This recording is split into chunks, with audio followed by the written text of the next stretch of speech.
What's up, guys? Back in the mix today, back in training. Yesterday was an extremely hard run.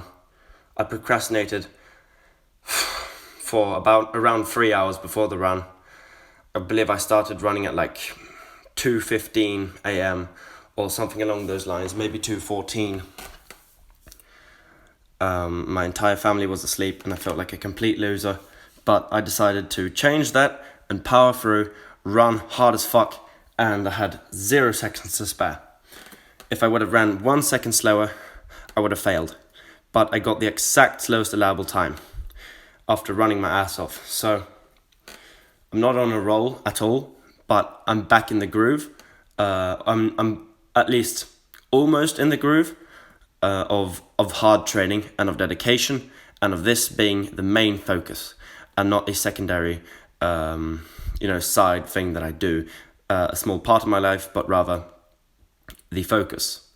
So when training is the focus of my life, which I can't say I'm there yet mentally, but I'm closer to that than I was last week. But once I'm there, that's when the progress is really going to be noticeable. And I've already not bounced out of the bottom that I had, both mentally and physically, after basically not training for a month. But I have reversed the trend of loss, and I'm starting to move toward progress.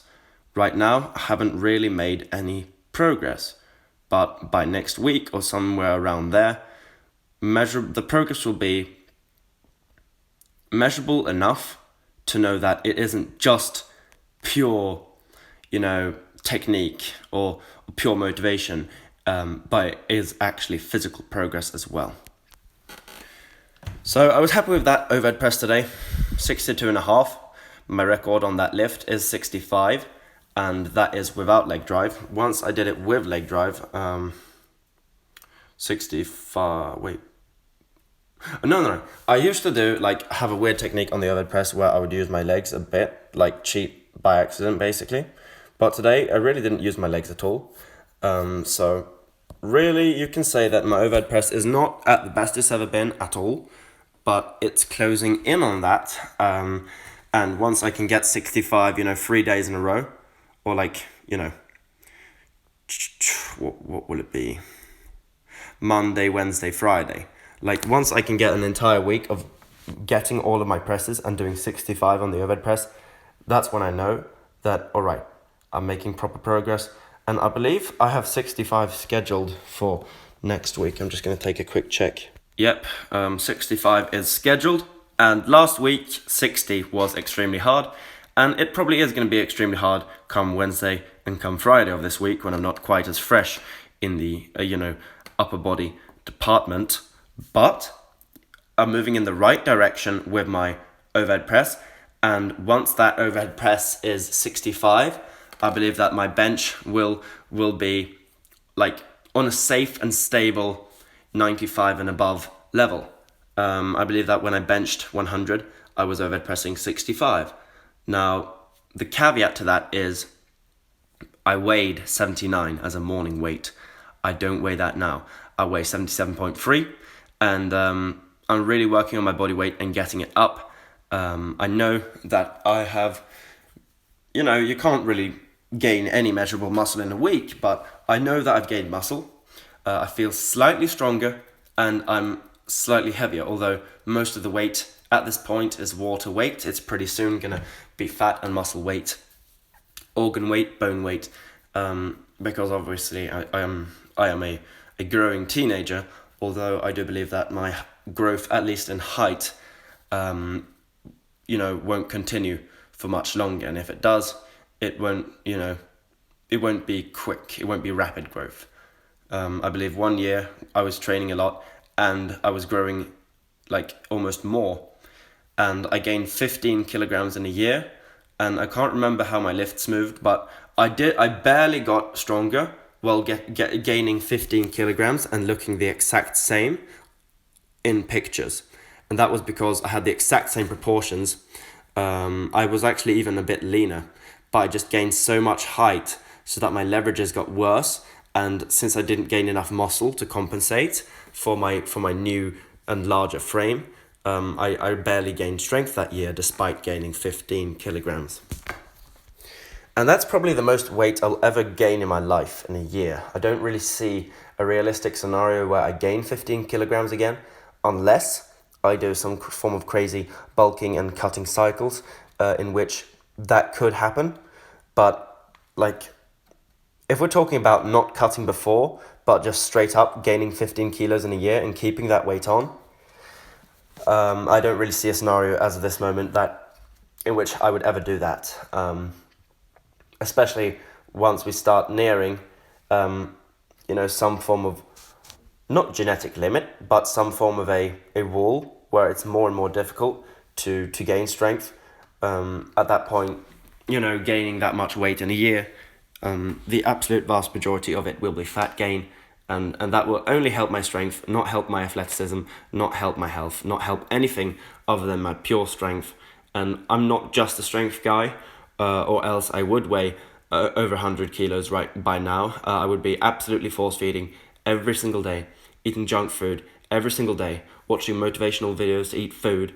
Like, that's what I would be doing if I only cared about strength. But I don't. I care about cardiovascular conditioning. I care about movement. I care about mobility. Right? I care about like speed and quickness and being able to be quote unquote functional. Now, a lot of guys use functionality as an excuse to be weak. That's not me. Right? You're not more functional just because you're weaker. But if you have a really, really ultra strong guy that, he can't really even run up a flight of stairs without getting completely out of breath, and then you take a guy who's strong but not insanely strong, and he can run up a mountain and he can do like backflips and front flips and crazy kicks. The guy who can run up a mountain, that's more functional in my view. But if you have two athletes, one maybe moves 10% worse, but he weighs 20 kilos more and he's way stronger, then the second athlete is more quote unquote functional in my view. So strength's important, but it's not all. These rows were fucking hard today, man. This was suffering. I suffered through the rows. And next week, I'm going to do the same amount of reps. It actually is planned. It's written in my training log. And actually, I've set up my training log like a spreadsheet, but on paper.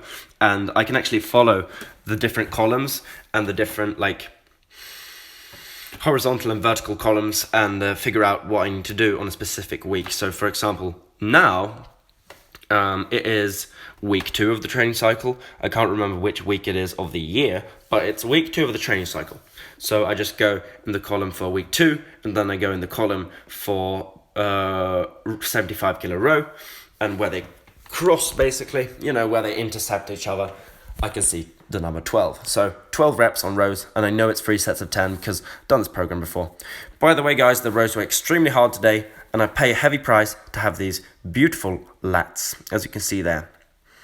I have big, nice lats, and I want much bigger, nicer lats, but I'm happy with the level of development I have, and they are by far my most developed muscle group, even in proportion to the rest. Without a doubt. I mean, even at my peak chest gains when I was doing the 100 kilo bench press, my lats were still well ahead of my chest because, I was doing that bench with a pretty big arch, and it was a close grip, so those two factors kind of cancel each other out. But the fact of the matter is I benched with a pretty big arch and I benched at a pretty high body weight, 79 kilograms. But I can guarantee you that I could pull up so much more on a chin-up, so it's not even funny. Like in total weight anyway. Doing 100 kilo pull-up would be unrealistic as fuck, but while weighing 79, I'm guessing that I could probably have done a pull-up with, 35 kilos, 40 kilos or more. My lats are big and strong. They're only going to get bigger and stronger.